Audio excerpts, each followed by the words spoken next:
कुछ लोग सीधे ध्यान की बात करते हैं, ध्यान सिखा दो। भाई ध्यान तो परिणाम का नाम है। बीज बो, फिर वो अंकुरित होगा, पुष्पित होगा, फलीभूत होगा। आप बीज तो डाले हैं। कुछ लोग सीधे कहते हैं ध्यान बता दीजिए, और बहुत से लोग ऐसे हैं जो 3 दिन में ध्यान सिखा देते हैं और आपको 3 दिन में टीचर भी बना देंगे। 6ठे दिन में तो एडवांस कोर्स है आपका, 8वें दिन तो आपको डिग्री मिल गई, 9वें 10वें दिन आप सेंटर चला सकते हैं। क्या दिक्कत है? मैं बिकम गुरु। 3 दिन के बाद किसी ने कहा मैं योग का टीचर बन गया। आप 3 दिन क्या करने जा रहा है? बोले अब मैं मास्टर डिग्री मिल गई 6 दिन में। अच्छी बात है, कुछ सिखा देते होंगे। हमारे पल्ले ज्ञान नहीं पड़ा अभी तक, बताओ क्या करें। सत्य, अस्तेय, ब्रह्मचर्य, अपरिग्रह, अहिंसा, जब तक सत्य नहीं जीवन में, ये योग की पहली सीढ़ी है। यम नियम आसन प्राणायाम प्रत्याहार धारणा ध्यान समाधि।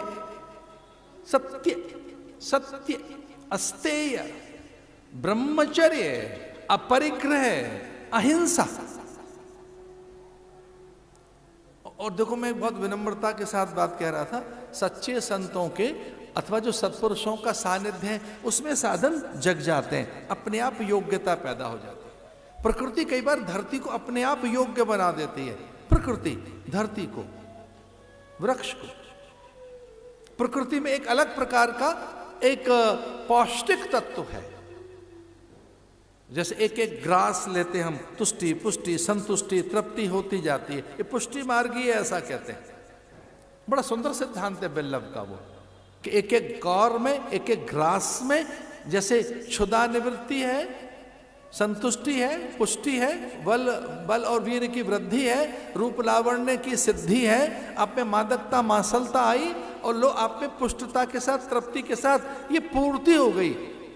कंप्लीट फूड, बैलेंस डाइट, वो जो भोजन है उससे आप में वो चीज पूरी हो गई। मादकता मासलता सुंदरता पौष्टिकता, अब वो दौर्बल्यता नहीं है, रस भी मिल गए, ठीक भी हो गई, प्राण की भी पूर्ति हो गई, क्षुधा भी चली गई, तृप्ति भी हो गई, संतुष्टि हो गई।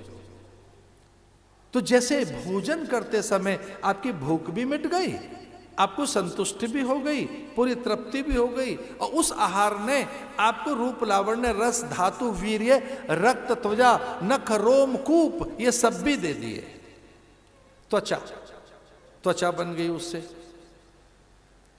रोम कूप, रोम केश सब बन गए, नस नाड़ी रुधिर रक्त रज वीर्य सब बन रहे ना भोजन से।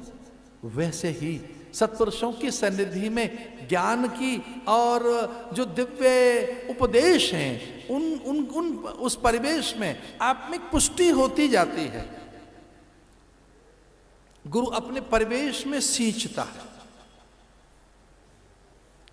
जब गरुड़ जी गए काकभुसुंड का सत्संग सुनने के लिए, तो ऐसा महादेव ने उनसे कहा था।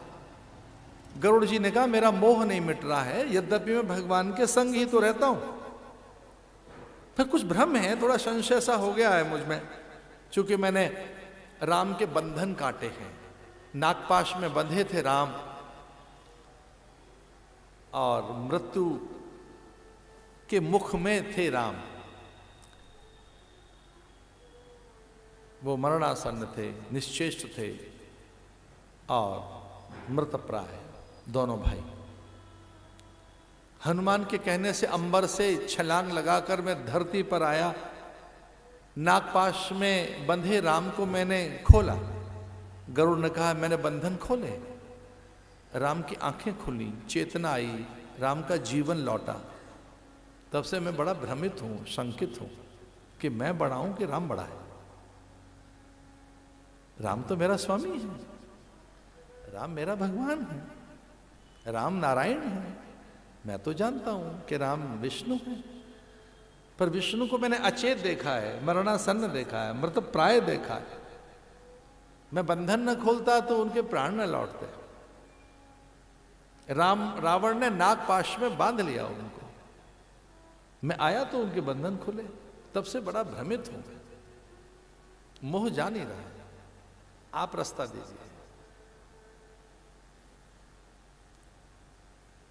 शंकर भगवान ने कहा हम बताएंगे भी तो तेरे समझ नहीं आएगा, ये तेरे समझ से परे की चीज है। तो बोले कहां समझ आएगा, कौन हमें समझाएगा? तो बोले हम बताएंगे समझ नहीं आएगा। तो कहां समझ आएगा?